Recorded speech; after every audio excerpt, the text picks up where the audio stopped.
Bom dia, pastora Esmeralda. Seja bem-vindo. Pastor Pastor Moreira. Moreira. É o banheiro, acho que perdão, pastor. Bom dia. Bom dia. Diferente. Bom dia, Seja pastor. bem-vindo aqui no nosso meio, no PG Online. E eu vou fazer uma oração para o Senhor, tá bom? O Senhor poder começar. Irmã Tânia, deixa ele se apresentar. Eu sei que ele dispensa apresentações, né? Mas, pastor Moreira, por favor, fala de onde o senhor está falando, que lugar que você se encontra aí para nós, por favor, para o nosso PG, que é uma alegria tê-lo, senhor, aqui conosco. Olá, bom dia, queridas. Eu até pensei que tem mais um pastor aí também, o pastor estava... Era uma troca aqui dos nomes. Bom, eu estou aqui no município de Riachão do Jacuípe. Existem 2 riachões que eu conheço. Tem esse aqui onde moro e tem também o de Goiás, mas deve ter mais alguns por aí. Uma vez eu disse assim, não precisa pedir para repetir, porque o cara que mora em Riachão não quer que falar toda hora esse nome, né? Mas é brincadeira, moro aqui numa cidade do interior da Bahia, fica às margens da BR-324. Quem vai aí cortando o sul até o norte, nordeste, obrigatoriamente passa por aqui. Vocês me ouvem bem aqui? Estão me ouvindo bem? Sim, estamos sim, pastor. Ok. E... Berimbau, hein, pastor? Tá em Berimbau, né? Berimbau é a outra, Conceição do Jacuípe. Aqui é da região. É da região, exatamente. Eu estou a 75 quilômetros de Feira e a 190 de Salvador. Eu escolhi morar aqui porque estou na terra que é dos meus pais, e eles já dividiam um pedaço para cada um, eu já pude construir uma casa aqui no campo, estou vivendo aqui umas delícias. Todo mundo que chega aqui diz que quer morar aqui para sempre, mas tem que pensar no céu, né? E aí... a gente está um pouco sumido da sala porque eu mudei a minha dinâmica, a minha rotina. E eu saio para trabalhar aqui na Secretaria de Educação, como a maioria de vocês sabe, eu deixei o ministério remunerado, continuo sendo um pastor, servo de Deus, a minha formação é essa, a minha essência é essa, trabalho para o Senhor, sou ancião aqui da igreja, e estou trabalhando ao longo da semana como coordenador aqui de um setor da educação aqui no município, porque também fiz uma faculdade de letras, né, na área da educação. E aí estou amando também essa área, porque a educação também é redenção. Até fiz um vídeo aí sábado, falei sobre a minha experiência no SAB e no SAEB. Quem quiser pode conferir lá. Como o desafio da educação é muito maior do que o desafio de igreja. Os professores que quiserem pensar em redimir pessoas, tem, portanto, aí uma obra grandiosa, muito sublime para fazer. E aí estamos aqui, pela graça de Deus, já se foram praticamente 3 anos desde que a gente deixou as fileiras do ministério lá como participante da folha de pagamento, mas o Senhor está aqui nos sustentando, nos dando ânimo e alegria. Estamos servindo a igreja, porque onde nós somos, nós brilhamos e a gente floresce onde a gente é plantado. E Deus tem nos dado aqui. Pastor Moreira, eu sou professora também, né? Nós temos vários aqui também. E com certeza, nós, como o senhor mesmo disse, está há 3 anos aí na coordenação, mas o senhor está disfarçado na coordenação, né? Porque o senhor é um agente de Deus, né?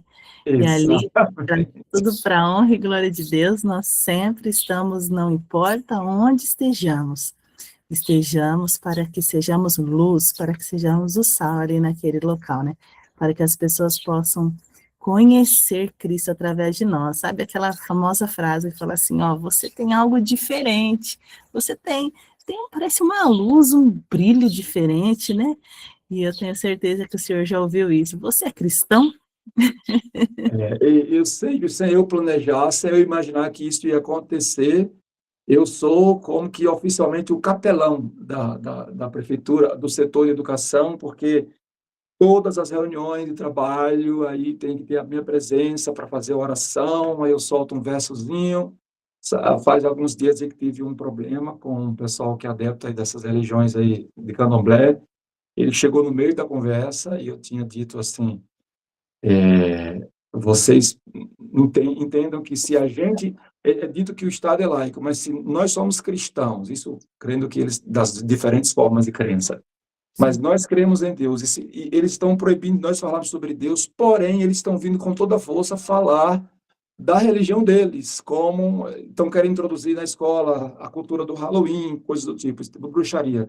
Então, a gente não pode ceder. O Estado é laico, mas nós temos fé. Então, vamos ensinar para nossos filhos valores. Aí eu falei assim, vocês não precisam usar a Bíblia, não precisam usar o versículo da Bíblia, mas usem os princípios da Bíblia para colocar na mente de vocês os valores, os princípios, porque somente a Bíblia tem o capaz de renovar, de regenerar, de transformar pessoas. Quando eu acabei de falar isso, ele chegou, aí teve um problema lá, mas todo mundo fez ele calar, depois foi chorar pelos cantos, porque foi um agente de Satanás, e o pessoal O pensou que inimigo ele se ia... levanta, né? O Sim, inimigo sim, se sim. levanta, né? Porque ele é adepto dessa religião aí. Aí eu sabia que...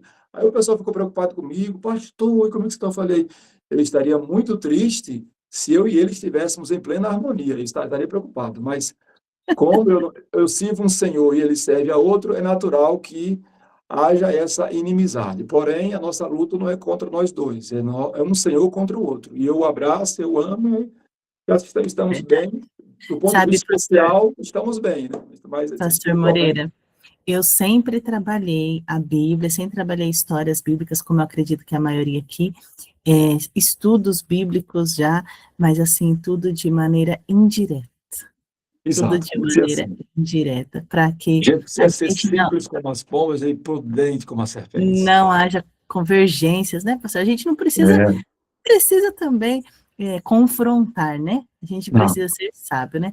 Eu vou sabe? pedir então que a irmã Tânia entregue o senhor mais uma vez nas mãos de Deus e para o senhor trazer a meditação da manhã para nós. Irmã Tânia, por favor, pode fazer uma oração pelo querido pastor Moreira?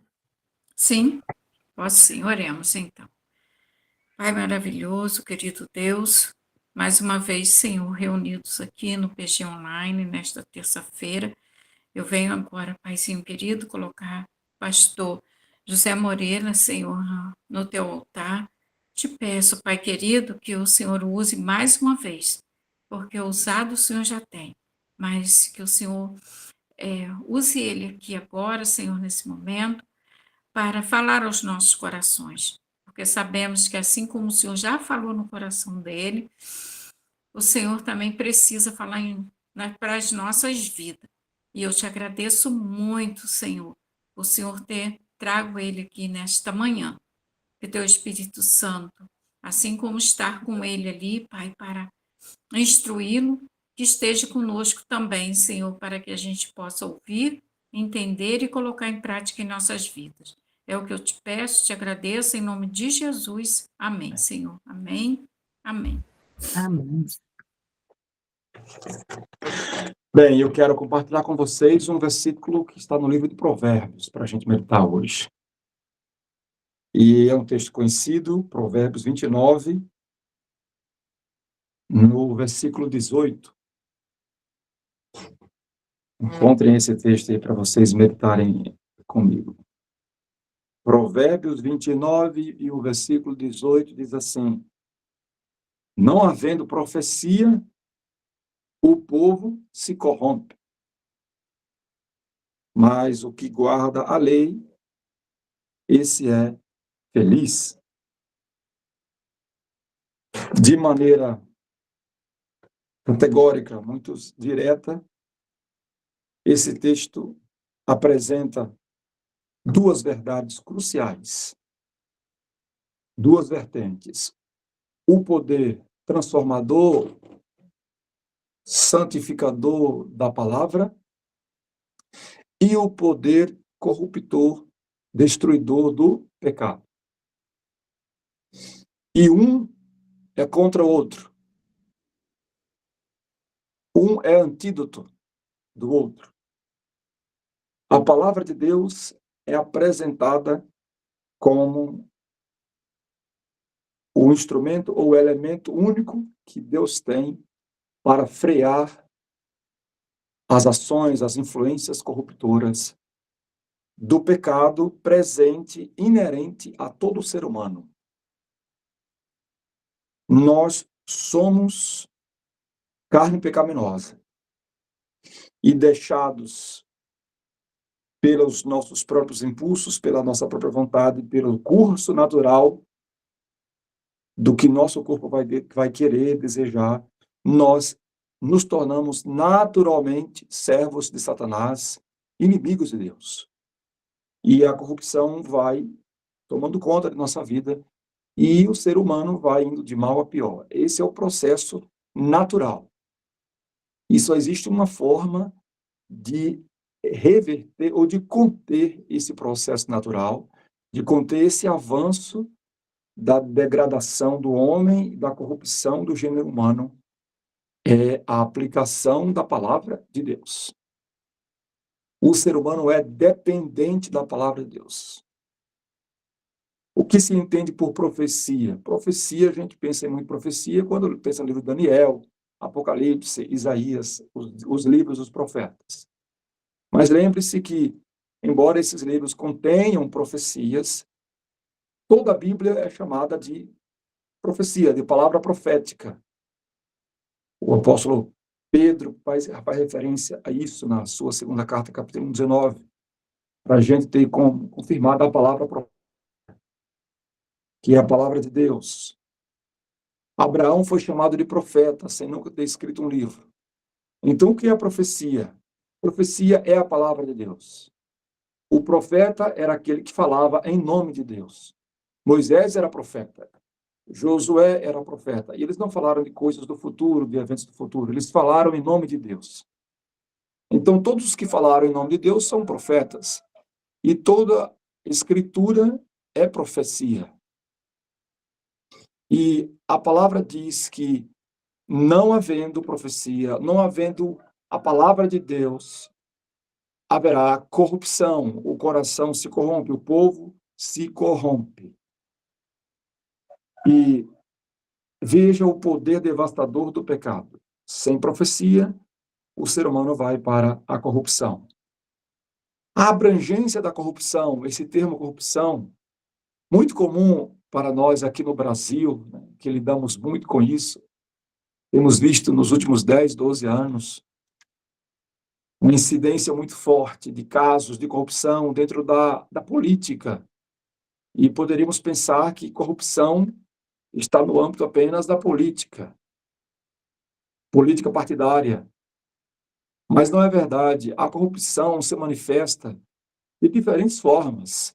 No futebol, na igreja, na sociedade, em todo canto. Onde há o ser humano, está aí o caminho para se desenvolver a corrupção. E vai desde atos ilícitos, do uso indevido do poder e dos recursos públicos, como é o caso da política, até as práticas imorais, depravadas, corruptoras e corruptas de diferentes formas dos seres humanos, da criança, do adolescente, do jovem, do marido, do cônjuge, da esposa. Então, o aluno que cola ao aluno que está no mundo do crime, todos são indivíduos que estão sendo corrompidos.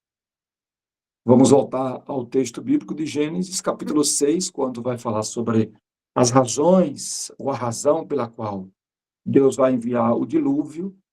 A Bíblia descreve que a corrupção era prevalecente e que o coração do homem era continuamente mau.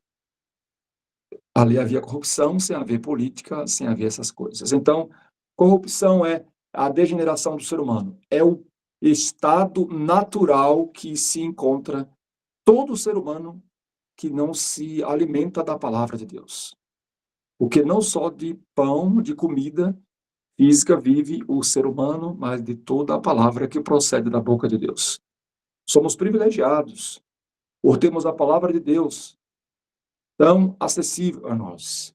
Sermão todo dia, música todo dia, material devocional todo dia, meditação, lição da escola sabatina, aí cultos frequentes, 3 vezes na semana, semana de oração, nós somos privilegiados. Mas, mesmo assim, lamentavelmente, alguns ainda conseguem ser negligentes e se atrevem a viver sem essa dependência da palavra de Deus. Então, o texto de Provérbios 29, 18 é uma advertência para nos mostrar o quanto nós precisamos e dependemos da Bíblia para subsistirmos como pessoas e também como crentes, como herdeiros do reino de Deus. É indispensável a Bíblia na vida do crente. Então, a mensagem central é que nós sempre vamos depender do contato com a palavra de Deus para mantermos a nossa fé e também a pureza de nosso coração.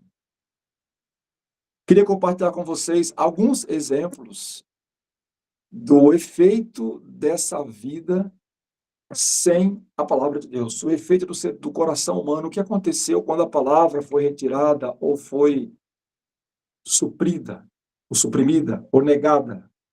Nós temos o exemplo do próprio Israel, assim numa contagem cronológica, voltando lá no tempo. Depois do pessoal do dilúvio, a gente vai ver que o antigo Israel, depois que morre Josué, aquele povo cujos ancestrais tinham saído do Egito, eles não conheceram o Senhor, veio uma outra geração que não conheceu o Senhor, e nem os feitos do Senhor que ele fez por meio de Moisés e de Josué. Então, nós nos deparamos com um quadro devastador. A gente vai ler o livro de Juízes, o que se depara ali? A gente tem picos, momentos de luz, e o resto do tempo na sombra da morte, na escuridão. Você vê um alto e baixo, e muito mais baixo do que alto. No primeiro livro do Samuel, no capítulo 3, há uma declaração interessante que nos dias dos Juízes, a palavra de Deus era muito rara. Está no livro de Samuel, mas fazendo referência aos dias dos Juízes. Até que Samuel vai ser introduzido no cenário e ser ali o primeiro sacerdote profeta na história de Israel.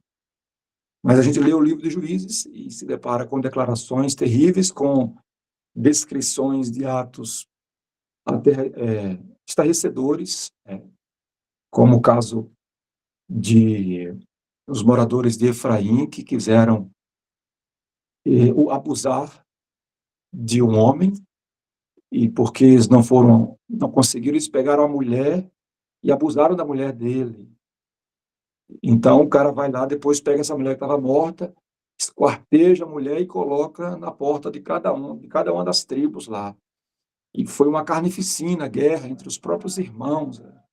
Sim, coisas absurdas. E a Bíblia vai dizer no livro de Juízes por 3 vezes, naquele tempo não havia reis em Israel, e cada um fazia o que achava que era mais justo. Você vai se deparar com essa declaração 3 vezes no livro de Juízes. Então, a razão disso, não havia a palavra do Senhor. A palavra do Senhor era muito rara, vai dizer lá na frente, no primeiro livro de Samuel, capítulo 3. Hoje, a gente tem muito da palavra, mas, infelizmente, a gente não utiliza, nós não a utilizamos. No livro de Oséias, alguém fez referência agora há pouco, está essa declaração. Esse fato lastimável, o meu povo está sendo destruído, pois lhe falta o conhecimento. Os sacerdotes negavam o conhecimento. No livro de Abacuque, é dito que os sacerdotes eram os responsáveis para levar o conhecimento. Não havia Bíblia, não havia essa de cada um estudar a palavra, ter o contato com a própria palavra. As pessoas iam ouvir a palavra. Tanto que a maneira correta de compreender Apocalipse 1:3 é essa imagem da pessoa ir ao templo para ouvir a palavra de Deus. Por isso que fala, bem-aventurado aquele que lê e bem-aventurados aqueles que ouvem e os que guardam a profecia. porque havia o que lia. Feliz era aquele que tinha o privilégio de saber ler e poder ler para a congregação a mensagem de Deus, a revelação de Jesus Cristo, do Apocalipse. E eram felizes, abençoados, os que podiam ir para a congregação para ouvirem a palavra de Deus. As Bíblias que nós temos hoje têm aí menos de 80 anos que está publicado em massa. Então, os sacerdotes eram os responsáveis. Em Malaquias 2, versos 7 e 8, lemos que porque os lábios do sacerdote devem guardar o conhecimento, e da sua boca todos devem buscar a instrução, porque ele é mensageiro do Senhor dos Exércitos. Mas vocês, aqui os sacerdotes, se desviaram do caminho e, por meio de sua instrução, levaram muitos a tropeçar. Vocês violaram a aliança de Levi, diz o Senhor dos Exércitos. Aqui é o povo pós-cativeiro. O povo volta do cativeiro e ainda continua negando a palavra. A declaração no livro de Oséias, que é antes do cativeiro, Deus faz acusação aos sacerdotes. O meu povo está sendo destruído porque lhes falta o conhecimento. Pelo que vocês, sacerdotes, rejeitaram o conhecimento, também eu os rejeitei, para que não sejam mais sacerdotes diante de mim, visto que vocês esqueceram da lei do Senhor. Então estava na mão desses sacerdotes a responsabilidade de transmitir a palavra do Senhor, de conhecer a lei de Moisés, a lei do Senhor, e transmitir para o povo. E os sacerdotes negaram isso e o povo se prejudicou. O povo se desviou, porque não havendo profecia, não havendo palavra, haverá corrupção. Fique um ano sem estudar a Bíblia e veja o que vai acontecer com sua mente. Que Deus lhe livre. Aliás, não precisa um ano. Comece a passar um mês sem fazer culto, sem estudar a palavra, sem estudar a lição, sem ir para a igreja. Deus te livre, para você entender. Comece com pessoas que estão fora da igreja e elas vão dizer, é muito mais difícil voltar do que entrar na igreja pela primeira vez. É mais fácil você pegar alguém que nunca foi crente, levar ela a desenvolver o primeiro amor, do que uma pessoa que desenvolveu o primeiro amor, depois sai. Isso para fazer voltar é muito difícil, é muito mais difícil. As pessoas sentem mais difícil. E há advertências na Bíblia sobre isso. O livro de Hebreus 6 fala sobre isso. É impossível renovar ao arrependimento. Aquele que tem experimentado todas essas virtudes do céu, caem, abandonam a fé, apostatam. Fazer voltar é impossível. Então, nós temos no antigo Israel essa realidade, essa evidência, essa prova de que, não havendo profecia, não havendo a palavra de Deus, o povo se corrompe. Jesus vem para esse antigo Israel e se depara com essa realidade e declara aquilo que nós conhecemos em Mateus 22, 29. O erro de vocês está no fato de não conhecerem as Escrituras e nem o poder de Deus. Mateus 4, acho que o verso 16, é dito que a respeito daquele povo, é dito que o povo se achava em grandes trevas. O povo de Cafarnaum, na terra de Zebulon,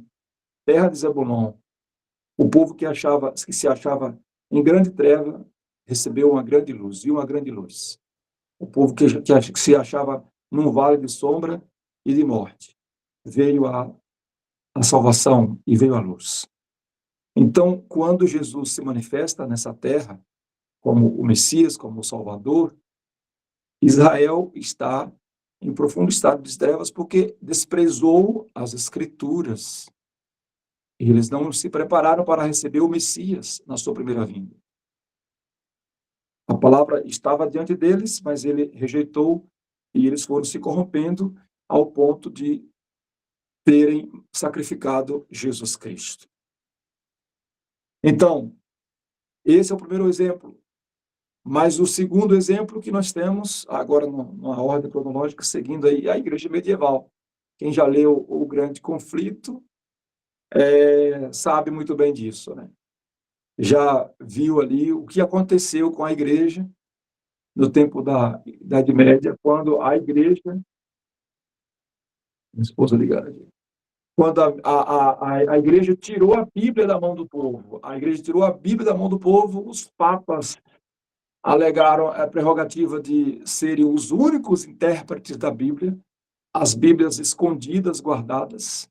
O povo não tinha contato com a Bíblia.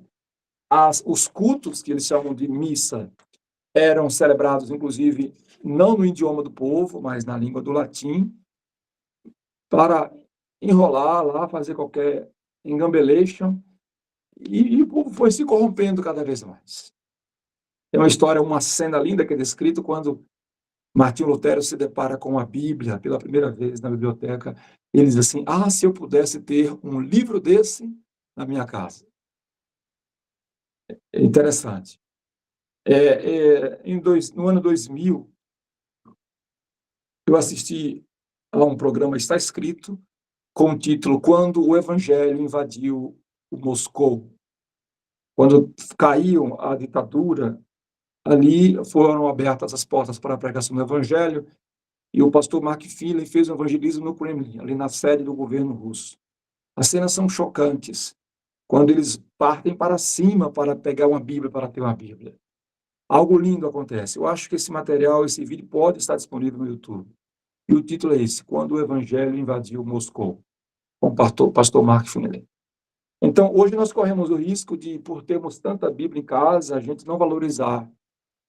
Mas aí fica uma advertência para nós. A Bíblia em casa não tem efeito nenhum. Nós não podemos ser como aqueles que pegam a Bíblia e colocam aberta no Salmo 91 e a Bíblia vira uma peça de madeira dura lá, encrespada, cheia de poeira. Salmo 91 não salva ninguém e não transforma a vida de ninguém e não protege ninguém. E nem a Bíblia sozinha não protege ninguém, não é um amuleto. A Bíblia é a comunicação viva de Deus o tempo inteiro. E ela tem um poder de transformar vidas, de santificar e de pôr freio nas ações do pecado que é inerente a nós. Não havendo Bíblia, não havendo estudo da palavra, haverá degeneração, degradação e corrupção. Por isso que nós precisamos estar com a Bíblia. Ou lendo, se não sabe ler, ouvindo a palavra. É necessário. Então, a Idade Média, a chamada Idade das Trevas, chegou onde chegou, porque a palavra foi tirada da mão do povo. Entanto que a profecia do Apocalipse 10, quando fala do ressurgimento da igreja, Apocalipse 10, 11 fala: é necessário que ainda profetizes a respeito de muitos povos. Porque não havia profecia mais, o povo estava nas trevas, e foi necessário levantar esse movimento de restauração da palavra de Deus. O próprio Guilherme Miller provoca o grande reavivamento com a palavra de Deus, trazendo o estudo da palavra de Deus, e o povo volta a amar as Escrituras e volta a ter contato com a palavra de Deus. E, por fim, nós temos na igreja primitiva, ou para a igreja moderna, aliás, para nosso tempo, a advertência de Paulo para que nós sejamos instruídos na palavra de Deus. Ele fala em Efésios 4, verso 14, para que não mais sejamos como crianças arrastadas pelas ondas e levadas de um lado para o outro por qualquer vento de doutrina, pela artimanha das pessoas, pela astúcia com que induzem ao erro. Então, quem não conhece Bíblia vai achar que aquele enganador está certo. E nós precisamos ser conhecedores das Escrituras para nós não errarmos. O erro de vocês está em não conhecer as Escrituras nem o poder de Deus desse Cristo. Sem o conhecimento das Escrituras haverá erro. Irmãos, e temos que ter muito cuidado, porque existem muitos atrevidos e às vezes nós podemos ser atrevidos. Não é porque eu fiz um curso de teologia, não, mas é porque quanto mais você estuda, mais você descobre que você é ignorante. Quando a gente chega no nosso primeiro ano de teologia, nas primeiras semanas da sala de aula, a luta é para provar que nós sabemos, que nós somos os maiores pregadores que saíram da igreja. A gente estava nas igrejas lá e nos escolheram para ser pastor. A gente está aqui, olha, eu não sou qualquer um. Isso é científico. Aí o tempo vai passando, a gente começa a ficar com um sorriso amarelo, começa a ver um pouquinho da nossa ignorância, mas é quando chega o quarto ano, hora da gente ir embora, que a ficha cai e a gente entende que a gente passou 4 anos e não tem resposta para a igreja. Não aprendeu, nada. Quer dizer, aprendeu muito, mas esse muito aprendizado foi para concluir que só sabemos que nada sabemos. Parafraseando aqui, acho que foi Sócrates, só sei que nada sei. Então, quanto mais nós estudamos, mais compreendemos a nossa ignorância. Então, veja, não é para sair acreditando em qualquer pregador, em qualquer um que se intitula aí bispo e pastor. Tem um filho do demônio aí que tem 25 milhões de seguidores no YouTube hoje, e eu vi crente mandar o link dele para mim, eu cortei logo, não manda isso aqui para mim, não. Mas, assim, todo mundo que é de qualquer religião segue esse filho do capeta, porque ele mistura, faz a mesma coisa, porque ele quer ganhar seguidor, não quer ganhar adepto do reino de Deus. Tem igrejas aí aos seus milhões, faz vídeo aí, bota o seu cabelo todo penteado, numa sala, numa poltrona no escritório, e diz, eu não quero ganhar a religião de ninguém, não quero chamar ninguém para minha religião, na igreja, tal. Ele não tem compromisso com verdade e nem com salvação, ele tem compromisso com seguidores para ir para o templo e também para lhe dar visibilidade nos seus vídeos. Quem tem nos seus vídeos? Se tiver coragem de assistir um ou dois, tem candomblé, paganismo, catolicismo e o que ele pensa que é evangelho. Uma mistura de tudo, é contaminado, é Babilônia. E a gente não vai dar ouvidos a essas coisas. Essa palavra não transforma vidas, porque se transformasse, aqueles que a ouvem não seriam o que são. Da mesma forma que dentro do catolicismo a palavra não transforma ninguém, porque a palavra é contaminada com o vinho de Babilônia, as pessoas não têm, essa palavra não tem efeito nenhum. Quem vai ouvir um sermão de um padre vai se converter a Cristo. Pode se converter ao catolicismo, mas não a Cristo. E eu não estou aqui para falar mal de religião. Estou aqui para falar da verdade e contrastar com o erro. E essas religiões, ou esses pregadores, apresentam o erro. Essa palavra não transforma, não põe freio na corrupção. Pelo contrário, leva o homem à corrupção, porque a Idade Média as pessoas usaram a palavra na missa e levou os seres humanos à corrupção, para crerem na mentira, no engano, no paganismo. E essas influências são corruptoras e não santificadoras. Então, nós devemos olhar para a Bíblia, estudar, e nós, como adventistas do sétimo dia, como povo remanescente, devemos, aqui eu apelo a vocês, considerar em grau de importância máxima o contato com a obra do Espírito de profecia, para que entendamos a Bíblia da maneira como Deus, de fato, revelou que ela seja revelada. É aí que a gente não vai ter erro, que é aí que a gente não vai ser enganado, nessa miscelânea aí de conhecimento, de pregações que há. Então, os livros que nós temos que ler, são mais de 40 livros, mas pelo menos 7 você tem que ter na sua casa e você tem que fazer a leitura. Você vai ler 2, 3 por ano, em 3, 4 anos você vai ler tudo, mas tem que ler Patriarcas e Profetas para entender de Gênesis até o último dia da vida de Davi. Tem que ler Profetas e Reis para entender de Salomão até Malaquias, toda a história do povo de Deus antes da vinda de Jesus. Tem que ler O Desejado de Todas as Nações para entender tudo o que acontece desde o período dos 400 anos de silêncio até a ascensão de Cristo ao céu e seu ministério no santuário celestial. Tem que ler parábolas de Jesus para entender de fato a mensagem contida em cada uma das parábolas de Jesus. Tem que ler Atos dos Apóstolos para acompanhar a história da igreja, entender o livro de Atos na Bíblia até a mensagem das epístolas dos apóstolos.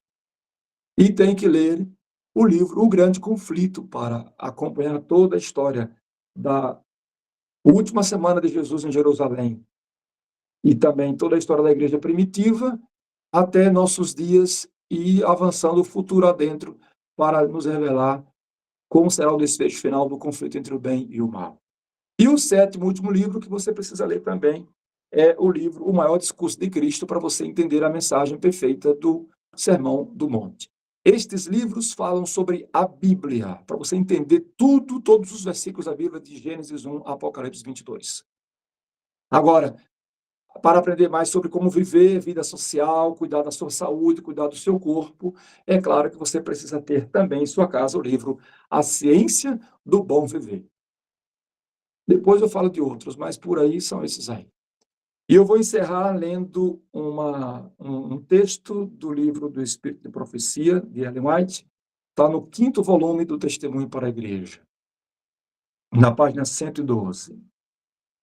Os que põem toda a armadura de Deus e devotam algum tempo cada dia para meditação, oração e estudo das Escrituras, estarão em ligação com o céu e terão uma influência salvadora, transformadora sobre os que o cercam.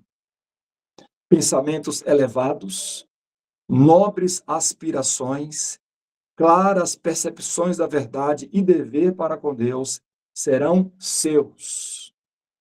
Ansiarão por pureza, luz, amor, por todas as graças do novo nascimento.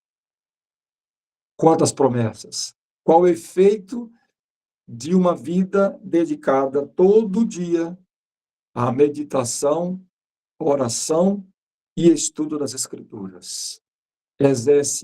Primeiro vai estar em ligação com o céu. Vai ter uma influência salvadora e transformadora sobre os outros. Vai ter pensamentos elevados, aspirações nobres, percepções claras da verdade e também do dever para com Deus.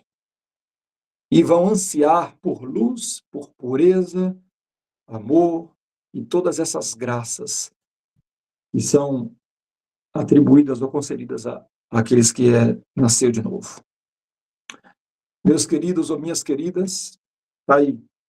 Não nos afastemos da palavra de Deus, não desprezemos a palavra de Deus, porque fica claro para nós, não havendo profecia, nós nos corrompemos. Mas aquele que guarda a lei, esse é feliz, porque recebe as influências transformadoras e santificadoras da palavra, e nos tornamos fonte de bênção para os outros. Você quer renovar seu compromisso de ser estudante e amante da palavra de Deus? Ore comigo. Nós te agradecemos por fazermos parte de uma geração privilegiada com tanta luz que temos hoje. Mas nós também reconhecemos que corremos o risco de sermos negligentes, sabendo que seremos cobrados pela medida do que recebemos. Trememos, então, ao sabermos o peso da responsabilidade que está sobre nós. Sabemos muito mais do que sabia Abraão e Moisés. Temos muito mais luz do que eles. E, todavia, não andamos, às vezes, na altura da luz que eles viveram. Pedimos, pois, que o Senhor envie a sua luz e a sua verdade a nós, pelo Espírito da luz e o Espírito da verdade. Nos batiza uma vez mais, Senhor, hoje, nesse dia, no seu Espírito, transforma a nossa vida e nos ajuda a sermos amantes e conhecedores das Sagradas Escrituras, da profecia que transforma, que santifica e regenera. Em nome de Jesus. Amém. Amém, amém.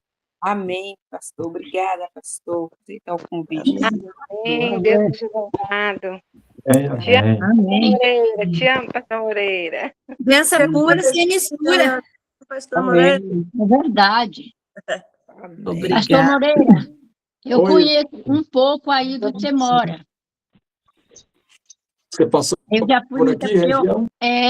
A gente já esteve aí com o coral. Eu sou de Amaralina, hoje eu estou aqui no Rio com a minha menina.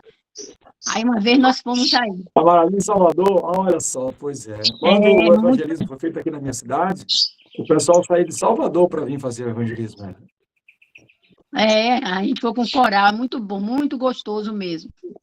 Fiquei até com uma invejinha, como diz o povo, inveja santa, de não estar morando num lugar desse. Porque é só Eu vou ver, é um mandar- pedacinho do céu. Depois vou compartilhar algumas fotos. Quando chover, que tiver mais verdinho e bonitinho. Tá certo.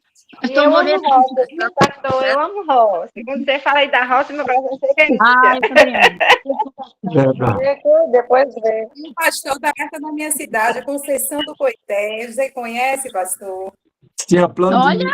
de ir lá ontem. para ver o Natal Luz, mas veio outro convite para a esposa do pastor, que está saindo, nos convidou para a gente ir lá comer uma pizza junto, e a gente acabou no Coité. Em Coité, eu Coité vou está a aí te 30 ver. quilômetros. Daqui da minha Isso. casa, sentado no sofá, eu vejo o horizonte onde estão as luzes de Coité. Ei, delícia. Pastor Moreira, a gente tem o costume de seguir a sala 57, né? Porque aí então, nós fizemos assim, a gente diz para você já é batizado e a gente continua da sala, porque é a primeira vez, se eu não me engano. Aí nós vamos falar para o senhor, Pastor Moreira, nós te amamos, precisamos do senhor para ser feliz, você é a parte visível de Deus, e nós cremos mais em Deus, porque o Pastor Moreira existe e faz parte da vida de cada uma de nós que está aqui no pequeno grupo. Amém. E volte sempre para a gente dar aquele abraço, Amo senhor, vocês. bem apertadinho. De vocês para ser feliz. E vamos trabalhar aqui essa Pastor Moreira. Pastor Moreira, eu quero agradecer a Deus em primeiro lugar, essa pregação tão linda. Linda. E hoje é um dia muito especial para mim. Minha filha hoje completa ano. Parabéns.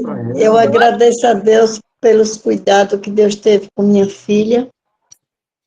Peço a vocês que orem por ela, né? Que ela é enfermeira, fez um concurso, foi chamada aqui para o Rio e trabalha lá no Fundão. E nós sabemos, né, as dificuldades das lutas, às vezes, de vez em quando, que aparece, como foi uma terça-feira do mês passado. Eu peço a vocês que orem pela proteção dela e de todas as pessoas que trabalham naquele hospital universitário do Fundão. Hoje ela completa mais um ano hoje que ela que foi uma segunda-feira, né, que a gente estava aqui, ela correndo atrás para resolver a papelada, e eu lá numa kitnet, lá no Fundão, junto com meu neto, e só orando ao Senhor. E na terça-feira eu já estava no PGA agradecendo ao Papai do Céu, que foi ontem um ano, e eu quero agradecer a vocês que têm orado, né, por essa luta da minha filha. A gente veio de Sergipe, estamos aqui. E eu peço a vocês, né, que orem para, quem sabe, em breve ela poder pedir transferência e ter uma vaga lá em Aracaju para ela cuidar da casa dela, né? Porque nós estamos bem aqui, graças a Deus, estamos bem. Mas nós moramos na casa dos outros, pagando aluguel, e lá tem a nossa casa. Então, eu peço a Deus vocês está esse preparando, né, irmã Maria presente. Messias? Deus está preparando. Esse presente para a Andréia, né? Eu peço a vocês esse presente para a Andréia. É o presente de aniversário que eu dou a ela hoje, a oração para, se for da vontade de Deus, assim como Ele trouxe ela para cá, em breve leve para a nossa terra. Que Deus abençoe vocês. Amém. Deus abençoe, pastor, pela pregação, foi muito linda. Pastor, eu estou aqui em Parabéns. Sapé, o senhor conhece? Sapé Sul. Sim, conheço. Na Pois é. 101. Qualquer dia eu vou ir lhe visitar, viu? Também sou professora. Vou esperar essa visita, será uma alegria grande. Vamos, lugar de almoçar e dormir já tem. Irmã Cacá, eu tenho uma sobrinha que mora em Sapé-Açu. Olha para isso. Oh, meu Pastor Deus. Moreira, você viu que aqui o PG, ele é nacional e internacional, né? É uma bênção. Pois é. Gente,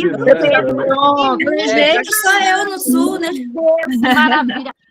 Hoje eu Pastor falo. Pastor Moreira, muito obrigada pela sua participação. Hoje eu Sei que o horário já 9 está avançado aí, que o senhor tem compromissos, mas que Deus te abençoe e te guarde mais uma vez no dia de hoje. E Amém. sinta-se abraçado pelo nosso PG. As portas estão abertas do nosso PG para quando o senhor puder estar conosco. O senhor é muito bem-vindo aqui conosco, viu, pastor?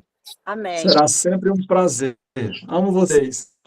Pois é, Cacá, faz contato com a gente aí. Depois pega meu zap aí com esse ano que já tem. Eu vou pegar. Eu vou pegar. Tchau, amores. Faço 9 anos Vamos hoje. trabalhar. 9 anos de batizada hoje. Oh, 9 de glória! Parabéns. Olha o Amém. riso, olha o riso já pegando cá na orelha.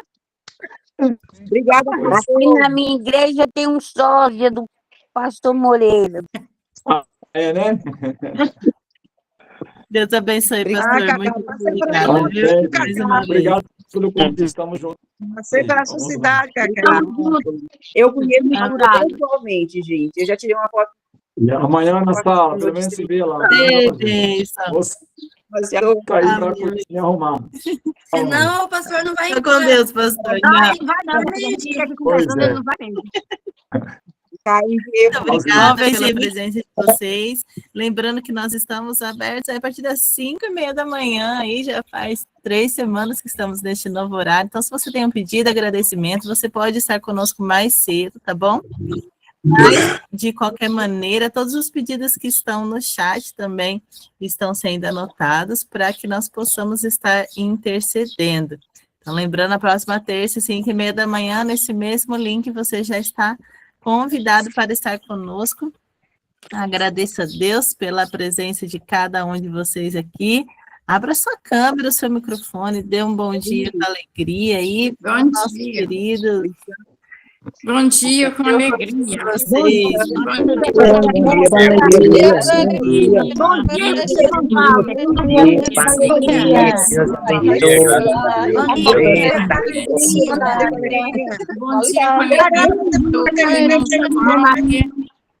Bom dia a todos.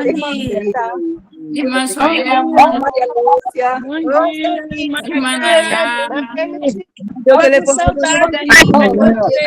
Bom dia, bom dia a todos.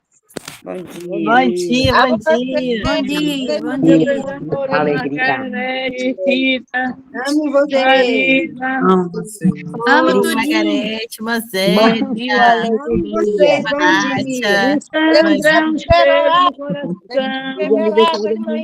Numeração, irmã Esther. Agradeço pelas orações de vocês na minha vida. Amém, mamãe Esther, amém. Louvado seja Deus, Dominga. Tchau, gente. Namorando pela Aline, irmã Rita Rios. Bom dia, amor. Tchau, amor. Tchau, irmã Margarete. Até terça-feira, hein? Meu irmão Valdeci, que alegria tê-la de novo aqui, meu irmão com a câmera aberta, irmã Joana. Tchau, Ei, tchau. mas é gostoso ver o rostinho de vocês. Deus abençoe vocês.